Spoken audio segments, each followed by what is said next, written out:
So when I landed in Germany, I remember the first thing that was kind of a shock was hopping on a train. I had never been on a train. Now it seems really normal, but I hopped on a train, went through the beautiful countrysides of Germany down to a little city called Marana. And I remember being kind of shocked at how small it was and that we had a car. And then there were little tiny things that were shocking to me. I mean, just for the fun of saying what they were, there was like a light switch. They're not like switches, they're kind of like pads. So you hit a whole entire pad. Or the pillows, they're not rectangle, they're squares. And they're windows. They don't open up and down or side to side. They tip in and out, and they open kind of like a door. So there's a lot of little differences like that. Our apartment had our washer and dryer in the kitchen.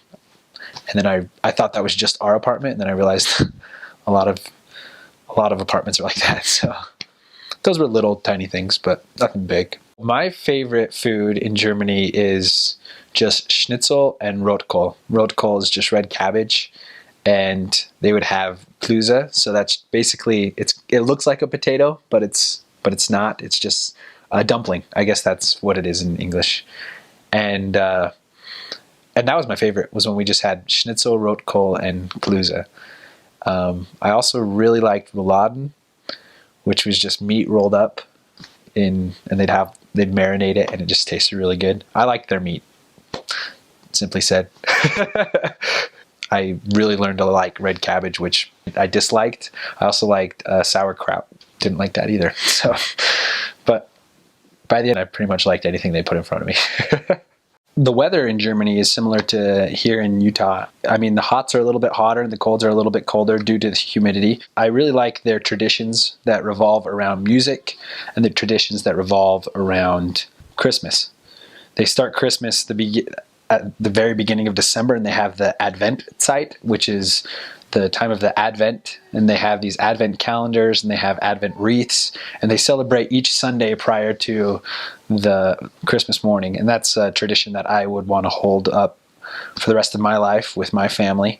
And another tradition that I found interesting was they open their gifts on Christmas Eve, which is interesting to me. I always thought you do it Christmas morning, but Germans are a little bit different that way. Let's see. Another cultural thing about Germany is the public transportation. So you don't see as many cars in cities, and the roads aren't very wide because they all take public transportation. It was interesting because I spent majority on the east side, which was under communist rule, where the DDR was these last not too long ago. And so we met a lot of people who were communists. I never thought that I would become friends with a bunch of communists. It just never crossed my mind as an American, but it ended up being wonderful. I had a lot of friends that had a lot of different political views that I had never really viewed before. I learned to respect other people's opinions a lot more, to not be so hasty to judging. And I realized that the ideals of communism can be appealing. I mean, maybe I shouldn't categorize them all as communists. A lot of them were just socialist and had more of those communistic ideals. But it was still an eye-opener to me when I started making friends with people with other political perspectives. If you're wanting to learn German, the key to speaking any language, I think, is just speaking it constantly. And you can do it. I didn't think I was going to be able to learn a language, but I got a lot of support from my siblings who would write me letters saying, oh, you can try something more like this, try something like that. For example, my sister, she plays the piano, so she kept telling me to continue to study and memorize the charts of the German language, which tell you der, die, and das, so the masculine, feminine, and neuter cases, and when it's going to be nominative, dative, genitive, things like that. And you memorize these endings, and she compared those to a scale, like when you're learning the piano. And so she said, just keep memorizing those. And that proved to be really beneficial.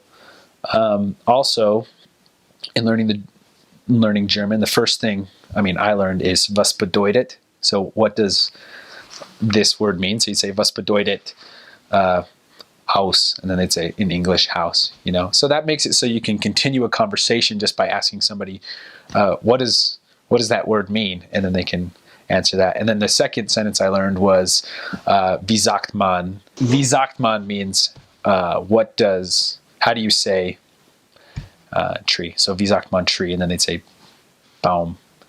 So those two sentences were the first things I learned in German. And then from there, if you're stranded on the street, you have to speak, you can always struggle to put a sentence together.